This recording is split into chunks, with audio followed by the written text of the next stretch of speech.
देबू का आप सोना हो ना आप अभी सोना हो जान हटानी गहुआ में आज टेंशन भइल रहता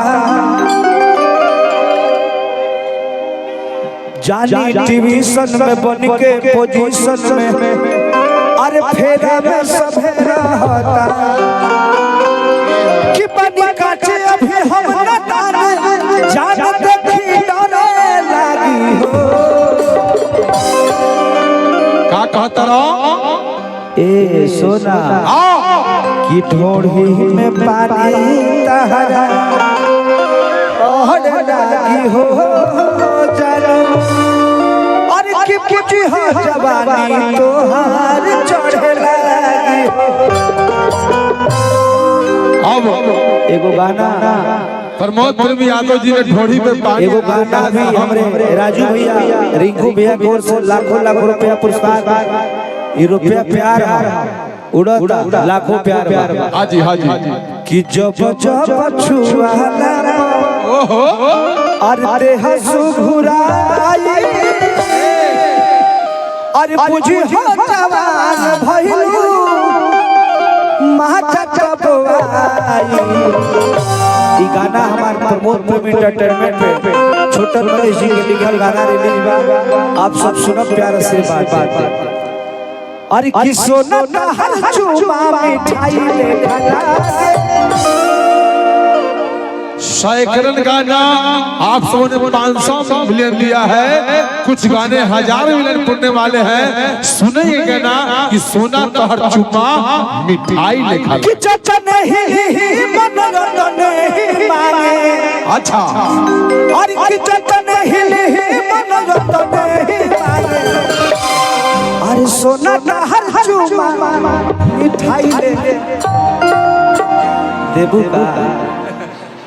आप सोना हो ना आप अभी सोना हो जान कि छन छन पायल बजाई हम हर में हलका से हलका लगाई हम हर में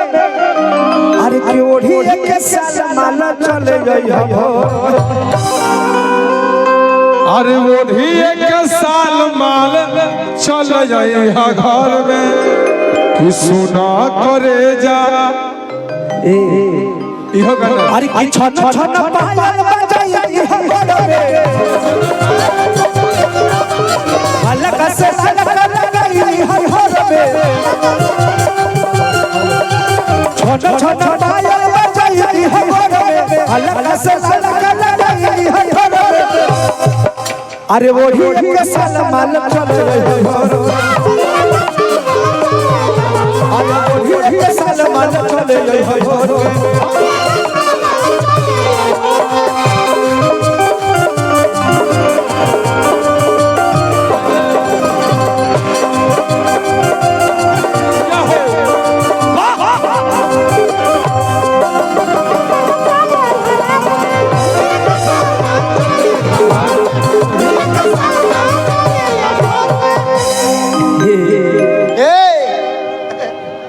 रे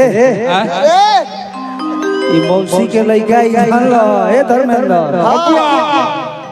आज हम झाड़ देव झारखंड में एबे का हो सब नरमुंडे के परिवार है। हाँ बबुआ सबके दादाजी लग रहे हैं, वो सबके दादाजी दादाजी अरे की बगली में हाथ लगाव जरे बगली